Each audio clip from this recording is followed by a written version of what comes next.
Almost 3 साल से भी ज़्यादा के बाद आ चुकी है वध 2 स्टारिंग संजय मिश्रा, नीना गुप्ता और इस बार कास्ट में यू हैव कुमुद मिश्रा, अक्षय डोगरा और भी बहुत सारे कास्ट है। पिछली बार जब वध आई थी तो बहुत लोगों ने इसे ज़ी5 में देखा था, मैंने भी इसे ज़ी5 में देखा था and I really like the film. Like there was a couple and they were trying to hide the murder. They did it for the right purpose, but उन्होंने मर्डर किया था तो पकड़े जाते, तो how they managed to hide it and put the blame on somebody else, वो पूरा कहानी था। अब वध 2 की बात करें तो I have to say that the plot of the film is almost similar. देखो, अगर आपने वध 1 देखा है तो Vadh 2 will turn out to be a film that is like, ऐसा लगेगा कि पूरा देजावू देख रहे हो, पूरा देजावू है पिछले वाले का। पिछले वाले में भी एक बॉडी को उन्होंने निपटा दिया था, ठीक है। फिर वो लोग क्या किए कि बहुत ही स्मार्टली ब्लेम को किसी और पे डाल दिया था, ठीक है, and there was a reason for putting the blame and surprisingly इस फिल्म का भी कहानी यही है, you know. So kind of little disappointment for me there कि उन्होंने कुछ नया अटेम्प्ट नहीं किया है।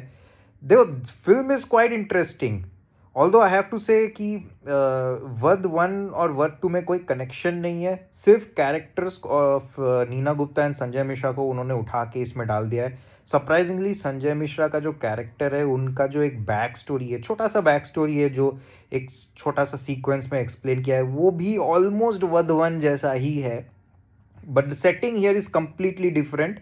नीना गुप्ता जो है एक किसी का मर्डर कर दिया था, उस केस में वो जेल में है अभी 28 ऑलमोस्ट कितना 25-26 साल से। And Sanjay Mishra is kind of police officer in the jail, ठीक है। उन दोनों के बीच थोड़ा रोमांटिक रिलेशन भी चलता है, रोमांटिक रिलेशन जैसे बस ऐसे ही बातें करते हैं वो लोग, उन लोग दोनों को अच्छा लगता है। बट द फैक्ट इज कि उनके जेल में जस्ट लाइक वध 1, इस बार वध 2 में भी एक विलन है, अक्षय डोगरा प्ले करते हैं। उनकी नज़र जो है, गंदी नज़र जो है लड़कियों पे पड़ती है जेल में। तो एक वन फाइन डे क्या होता है कि उन वो अक्षय डोगरा का मर्डर हो जाता है, वो गायब हो जाता है, बाद में पता चलता है कि उसका मर्डर हो गया है। तो किसने किया, ये क्यों किया, और अल्टीमेटली कहाँ पे उसका बॉडी मिलता है, वही सब is the story of this film, you know. अगर आपने वध 1 देखा है तो आई वुड आपको तो वही लगे, वही you will be realising that is the same exact same story, ठीक है। बॉडी को गाड़ो, फिर उसके बाद ब्लेम को किसी और पे शिफ्ट कर दो, लेकिन ब्लेम को वो लोग किस लिए जिसके ऊपर वो लोग ब्लेम को एक्चुअली शिफ्ट करवाने की कोशिश कर रहे हैं, वो क्यों कर रहे हैं, वो भी लाइक बहुत हद तक प्रेडिक्टेबल है। मेरे हिसाब से तो वो प्रेडिक्टेबल लगा, क्योंकि as person who has watched a lot of these kind of thrillers, वो that kind of person will find cues from the film कि अच्छा हाँ, इन ऐसा ऐसा हुआ था शुरू में, तो आई थिंक ये इसी कारण से इसके ऐसा हो रहा है बाद में जाके, ऐसे उसके ऊपर ब्लेम क्यों डाल रहा है, क्योंकि ये ज़रूर इसके किसी चीज़ से कनेक्टेड है, ठीक है। तो it becomes a kind of a predictable plot. देखो, film is interesting, screenplay काफ़ी ज़्यादा इंटरेस्टिंग है, but there is no suspense. और प्लॉट में मुझे लगा कि बहुत ही कन्वीनियंटली मूव कर रहा है and everything is very predictable. तो अगर आपने वध 1 नहीं देखा है and you are watching Vadh 2, this will turn out to be an amazing film for you. But जिसने वध 1 नहीं देखा है, Vadh 1 in my opinion is the best till so far. काफ़ी मज़ेदार फिल्म थी, लेकिन मेकर्स ने क्या किया है कि वध 2 को उसी लाइन पे ही चला दिया है, मतलब वही प्लॉट को पकड़ के एक दूसरा सेटिंग में डाल दिया है, दैट्स इट। तो just again I'll reiterate, if you have seen वध 1 you will be quite disappointed, क्योंकि वध 2 का स्टोरी भी एग्जैक्टली सेम है, बस सेटिंग थोड़ा अलग है, कैरेक्टर्स का जो डायनामिक्स है वो अलग है, एंड इस बार थोड़ा और ज़्यादा कैरेक्टर्स आ चुके हैं, ठीक है। तो वही मुझे थोड़ा डिसअपॉइंटमेंट लगा, कुछ जगह में मैं स्किप कर रहा था क्योंकि मुझे पता चल चुका था बहुत पहले कि ये वध 1 के ही लाइन्स पे जा रहा है एंड एंड में जाके क्या होने वाला है मुझे पता था। जस्ट वो रिवीलेशन जो एक फाइनल रिवीलेशन आता है, वही एक शॉकर हो सकता है बहुत लोग के लिए, जो लोग शायद से वध 1 नहीं देखे, उन लोग के लिए तो डेफ़िनेटली एक शॉकर होगा। उनके लिए पूरा फ़िल्म एक बड़ा मज़ेदार सा थ्रिलिंग एक्सपीरियंस होने वाला है, चिलिंग एक्सपीरियंस होने वाला है। तो उन लोग के लिए ये film I think is a very good watch, but again जो लोग पहले ही देख चुके हैं, उन लोग के लिए इट्स नॉट दैट ग्रेट।